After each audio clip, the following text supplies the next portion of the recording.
ஒரு நல்ல முஃமின் அப்படிங்கிறவரு பாவம் செய்யறத பாரதூரமாகவும் அந்த பாவத்தை மலைய போலவும் பார்ப்பாரு.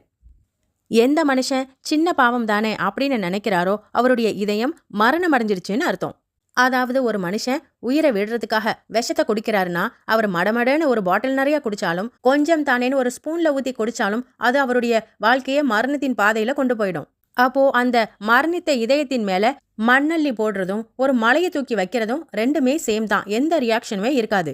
அப்போ எந்த ஒரு தீமையான செயலா இருந்தாலும் அதை சின்னதா நினைக்காம புறம் தானே, ஒரு பொய் தானே, கொஞ்சம் கோல் தானே, அவதூறு தானே அப்படின்னு சாதாரணமா நினைக்காம நாம செய்யறது ரொம்ப பெரிய தப்பு, இனி இதை செய்யக்கூடாதுன்னு நாம நம்மள திருத்திக்கணும். இன்னைக்கு ஒரு நாள் தானே தொழுக போச்சு, கடத்தருக்கு போயிட்டேன், முக்கியமான ஃபங்க்ஷனுக்கு போயிட்டேன் அப்படின்னு சொல்லி இறைவனுடைய சந்திப்பையே தூக்கி வீசி எறிஞ்சிட்டு அவனை அலட்சியப்படுத்திட்டு நாம நன்மையை அடைஞ்சிக்கலாம் அப்படின்னு கனவு காண்றோம்னா இது எவ்வளோ ரிஸ்கான விஷயங்கிறத நம்ம யோசிச்சுக்கணும்.